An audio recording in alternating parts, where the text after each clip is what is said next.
I mean, that is one hell of a start. Yeah. What I love about Race to Dinner is, you've taken a central issue that many activists of color have to deal with online, which is, there's a racist white person in the comment section or in my Twitter mentions, but I have no time or energy or patience to educate this Yeah. person on why they're ignorant. And you've transformed this into a program. What would you say are the long-term goals of Race to Dinner, and what do you all get out of being part of this vision on a personal level? Well, we haven't had, I mean, you see it now, right? Like you Mm-hmm. talked about social media. In real life and online, the thing that is so striking to me is how little white people know about racism in this country and the history of race in this country. And that's all by design. Like, Mm-hmm. let's use the 19th Amendment, for example, which everyone's talking about now, which was the women's right to vote amendment. It was the white women's right to vote amendment, right? Mm-hmm. By in execution, black and brown women couldn't vote until the 60s. And so it's complete erasure of history. And when you erase history, you enable it, like, horrible things to continue, right? And so we haven't had truth and reconciliation. We haven't acknowledged the history of this country, which is literally, it's not even like up for debate, literally based on indigenous people, the enslavement of Africans and the genocide of Africans. Then, like, there's Japanese internment, there's Chinese Exclusion Act, there's Operation Mm-hmm. Wetback, there's everything right now. Mm-hmm. Everything that's happening. There's a concentration camp not far from where I am sitting right now, and so we pretend like it's not happening. And so, let's be honest. I mean, when's America going to have truth, like federally funded truth and reconciliation? I mean, Mm-hmm. never, Mm-hmm. right? Under Never. the current system, it's never. So the way Regina and I see it is, this is mini truth and reconciliations, and it's really wild. The past week has been wild. um, the pushback that we've gotten. And Uh-huh. the biggest number one thing, frankly, from everybody is how dare they charge. First of all, it was a little bit of clickbaity headline. It Yeah. looks like it's $2,500 per person. Uh-huh. It's Uh-huh. $2,500 per dinner. Regina and Okay. I walk away with five. I want to be very candid and transparent here. $500 per person. We donate a chunk to charity. We pay the people who work, the white women who work with us, right? Mm-hmm. Mm-hmm. And all in, I would say 6 hours per Regina's time and my time. So we're walking away with less than $100 an hour. I mean, truthfully, I You think know that that you're. Robin, I think that we're you're. undercharging. Oh, 100%. We're un- 100%. we're undercharging. Robin DeAngelo, on the low scale, white lady who wrote White Fragility, charges $12,000 for a talk that lasts like 45 minutes. There's no one-on-one, whatever. No one gives her shit for that. Mm-hmm. Tim Mm-hmm. Wise, white guy talking about Mm-hmm. anti-racism, Mm-hmm. Mm-hmm. charges up to 20,000. Glennon Doyle, where the fuck is Glennon Doyle? Some random white lady. She charges upwards of $45,000, and I saw her at a conference last year, and I asked her. She gave the keynote at the Makers Conference last year on Mm-hmm. anti-racism, and I came the next day by accident. I fell into this conference, Mm-hmm. and I said, "Please tell me you had a black or a brown woman on stage with you." And she said to me, you know what she said to me? Hmm. "I don't share a stage with anybody." So these white Wow. conference, organizers are paying white people tens of thousands of dollars to talk about anti-racism. And Regina and I have been, women of color who are on the receiving end of the racism, Mm-hmm. are being raked over the coals for taking home less than $100 an hour for sitting in rooms with these women, where oftentimes they get violent. This is not a conference room.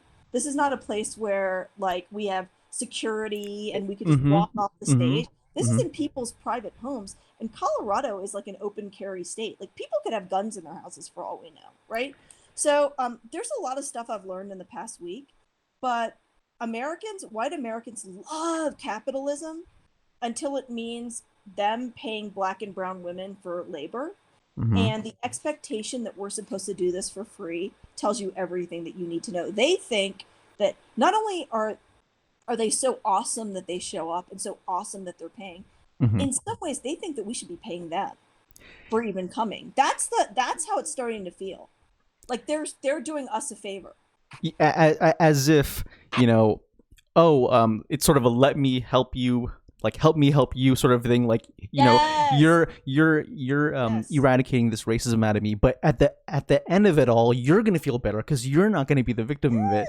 Yes. Race to dinner occupies a really fascinating space in the market that doesn't exist because you're specifically targeting race. And I said this in my commentary when I posted the article about Race to Dinner, that in some ways you're like therapists and you're like ethnic studies historians and sociologists, and so to your point, you are vastly underpaid considering the fact that you are Thank you doing for this It's true. since you're It's doing true. this one-on-one thing. And how would you describe the relationships that you have with these clients and the community that is sort of formed around Race Dinner? Do you see yourselves as teachers and instructors? Does one of you play good cop, bad cop? Like, how does that whole No, strategy play out? that's a really interesting question. So I'll start with the last one, which is good cop, bad cop. Certainly up until 2 months ago, Regina was good cop, I was bad cop. Mm-hmm. And it's only because of our personalities. And she has had to say on many occasions to these white women, because they try to pit, it's really amazing. Like, they'll even go so specifically at one dinner, there was a white woman sitting to the next of Regina, next to the right of Regina, snapping her fingers and calling her girlfriend.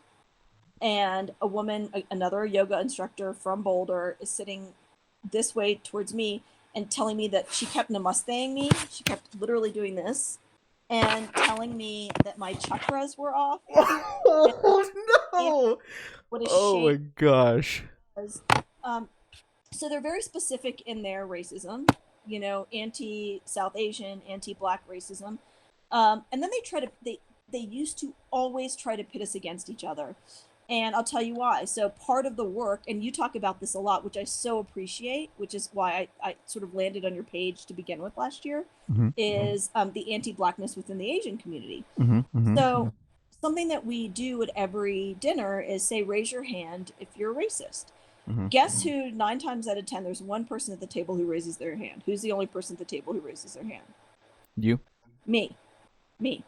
So then there's like stunned, and I'll say, yes, I'm Asian, so I'm trained to be anti-Black. Mm-hmm. They literally all look at Regina and they're like, oh my God, your partner is anti-Black. And Regina's like, of course Asian, I know Syra's anti-Black. I know all Asians are anti-Black. We know Mm-hmm. that. Black Mm-hmm. people know that. And I said, do you understand that you can be on the receiving end? So I said, I'm on the receiving end of racism from all of you, and I'm on the giving end of anti-Black and anti-Indigenous racism. Mm-hmm. That's the ecosystem. That's how this works. And until and unless we actually acknowledge the truth, we can't move forward, right? So they always try to like pit the two of us against each other, because that's how white supremacy works, is making sure that we are not together. Mm-hmm. That's part of the radical nature of this, is we are 1,000% together. And she always has to say that. Syra and I might have very different ways, but trust me, when it comes to white supremacy, we are totally, united. Mm-hmm. And so Regina sometimes will talk about how, she used to be deeply afraid of Asians. Mm-hmm. And, she said in her own words, she was like, I felt like I was bordering on xenophobia. So she took herself to Malaysia for a year. And she was like, I had to dismantle that. She's amazing. I wish she could be on this, but she's sick, as I said. She took that, she worked on herself. And like, that's what I'm actively trying to do. And that's all we're trying to advocate with these white women. So our whole thesis is, first of all, Black and brown women need to come together. And white women need to start picking gender over whiteness. And if white women pick gender over whiteness, we overthrow the patriarchy. That's the whole thesis of the whole thing. That's why we're doing this, is if white women have a tremendous amount of power.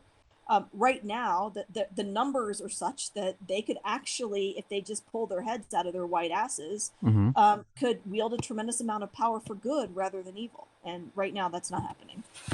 And that's actually brings me to my next question, because one of the things that I find fascinating about the angle that you've taken with Race to Dinner is that you only work with white women. My question is, why white women and why not white men? Can women of color be involved in this? Can they host events as well? Like, how does this play out? Couple of things. I mean, like Regina says this a lot. Like, if white men were going to change it, they would have changed it by now. Yeah. So to be totally honest, based on like the sincere threats that we get often, there's a real fear of violence. Of Lots course. and lots and lots and lots of guns floating around Colorado. So step one is fear of. We don't have metal detectors, you know. I'm Mm-hmm. not typically scared of a white woman pulling a gun on me at dinner. I would be scared, especially at dinner. People are drinking wine. If Mm-hmm. somebody Mm-hmm. has a gun on them, I mean, that's really it. All that being said, we are now starting to do sessions, not necessarily dinner. So there's, you know, race to lunch, race to brunch, whatever, Oh, but okay. Mm-hmm. doing it with white men who are part of executive teams at businesses, Oh, boards of, wow. boards of companies and nonprofits. But it's in that setting, you know, Uh-huh. company work environment, Mm-hmm. and not in people's private homes. Now you mentioned something about a new approach to the program. Oh Can you tell yeah, us yeah, about yeah, that? yeah, totally. So I would say that my my coming to this work came from a deeply personal space. In Mm-hmm. that, of course, I mean, whatever. You and I know that from the time we were born that white Americans are racist, right? Mm-hmm. Mm-hmm. Of course. I managed to. I say this. I'm a recovering Becky myself. I've had to Mm-hmm. dismantle my own, you know, internalized oppression. Mm-hmm. I thought I was a white woman for a long time until it became very, very clear to me 3 years ago that not only am I not a white woman, I've known that I'm not a white woman, but like my closest white women friends Mm-hmm. who would, you know, at that time would have done anything for me, wouldn't see me and recognize my full humanity. Their whiteness trumped everything. And that's when I was like, oh my God, liberal white women, white women who are Democrats, Mm-hmm. ACLU loving and Planned Parenthood protesting and Mm-hmm. pink Mm-hmm. pussy hat knitting white women are just as bad as the 53% who voted for Donald Trump, right? In some ways now, I would say worse because at least Sarah Huckabee Sanders tells you exactly who she is. Mm-hmm. Nancy Pelosi, to me, is a hell of a lot more dangerous because it's a wolf in sheep's clothing situation. Um, but so I was very angry. I'm still very angry. I want to be clear, very Mm-hmm. angry. But I would very much like fight with these women at dinners, Mm-hmm. like, you know, go head to head, toe to toe.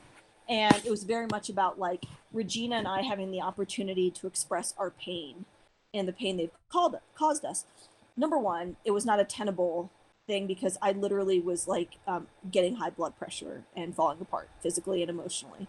Um, Number two, they don't know other, like most white women statistically don't even have a good friend of color, period. Mm-hmm. So when they Mm-hmm. say like, oh, my Indian friend or my black friend or my Korean friend or my Mexican friend, it's like someone they know at work, usually, like casually, who's Mm-hmm. never gonna tell them.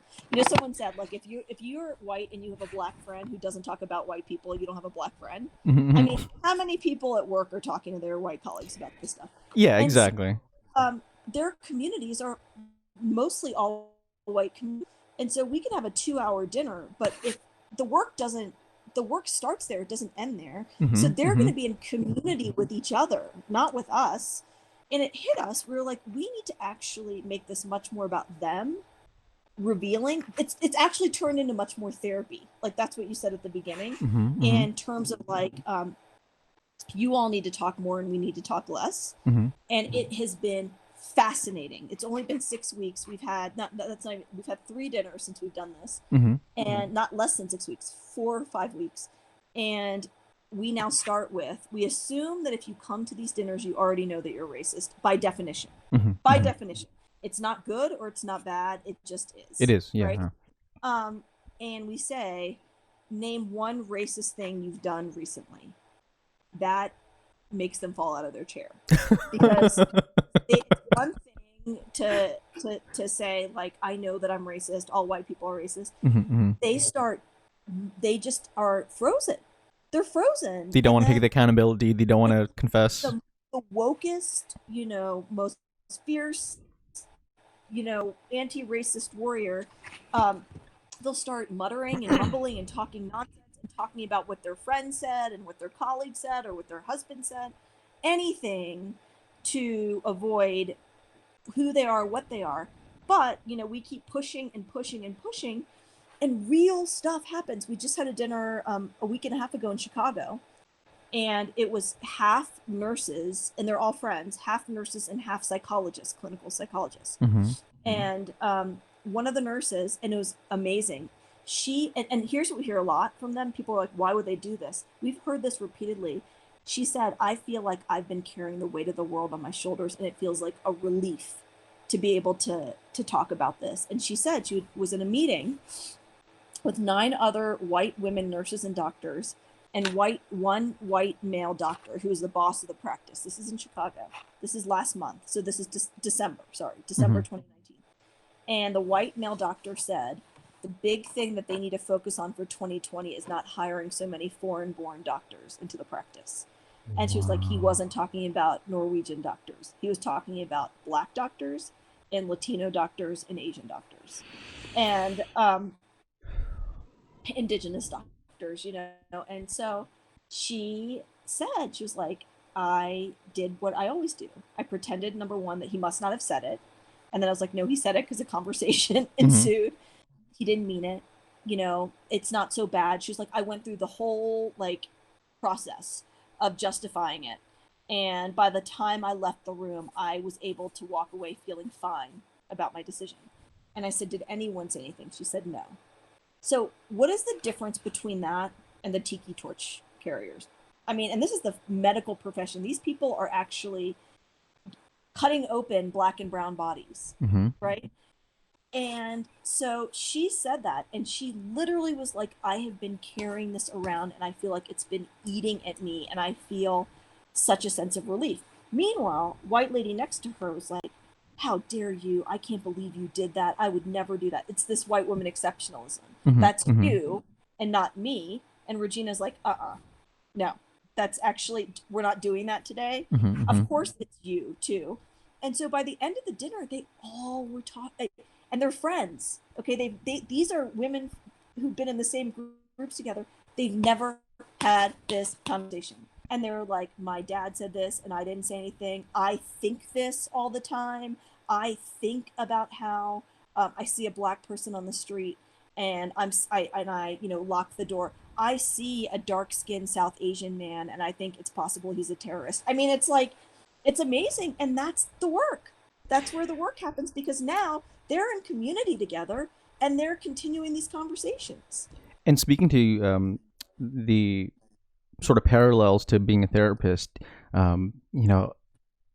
racism, oftentimes white people will try to depict it as if it's this reaction to something that happened. Like, oh, someone pissed me off, someone cut me off, so I just, it just happened, But I always tell people to implore deeper, like, where did that come from? That, your inventory of racial slurs was there. It happened. It was there in your mind from either your parents or the media that you consumed. Right. And so many white people just don't take the time to really interrogate that part of themselves.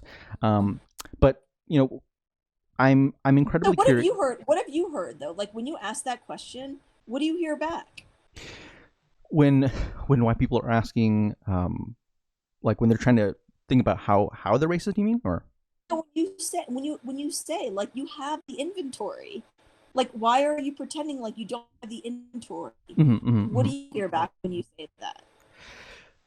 From a lot of the white people that I tell, a lot of them are just in denial, and a lot of them feel as if, well, I had good parents and, I had good friends. Like, I don't know, like they don't know how to articulate it. And I think a lot of it stems from not knowing the history, not knowing how their family is racist. They don't know about the different types of racism, because that's one of the hardest things about speaking about race is you do have to know about history. You do have to know about Jim Crow. You do have to know about the history of Chinese exclusion and how, media has shaped the perception of Asian Americans from, the late 1800s all the way till now. And some of those themes still resonate. Right. You can see this play out with the whole coronavirus, and so much of that harkens all the way back to, race science. And there's just so much that a lot of white folks just have felt like, oh, well, that's just not my subject. That's not something that I need to really think about. Right. Because they're not they're not adversely affected. Mm-mm. They are. They just don't realize it. And for me, it's like I didn't think about this when I was in high school. This was something that came to me when I was in college, when I had taken an ethnic studies class, and it really hit me that, I do have to segment learning about history from an academic perspective, but then also learning about my own history and the history of my people. Now, I'm really curious about how these dinners play out, because I didn't actually know that they were 4 hours.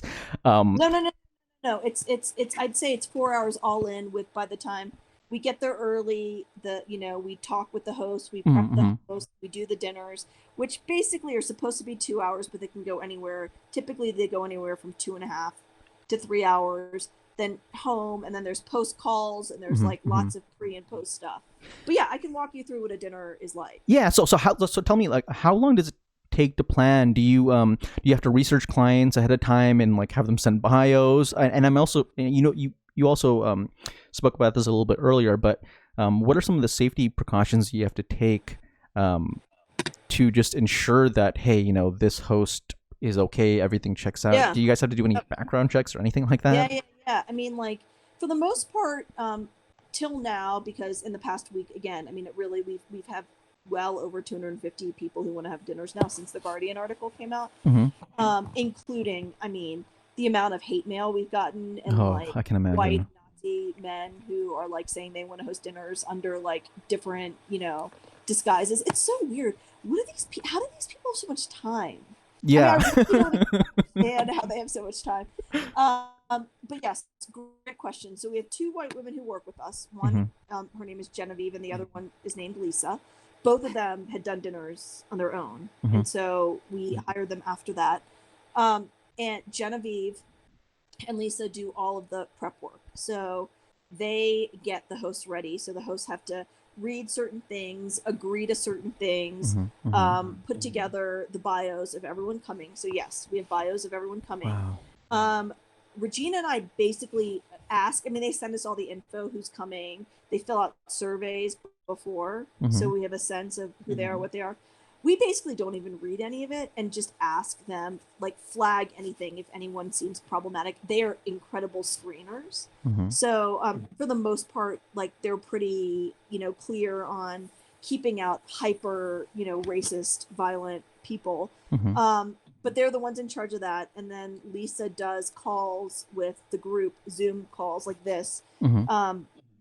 after the dinner, a week after the dinner. And it's really interesting, the drop off. So oftentimes there's a huge drop off. Mm-hmm.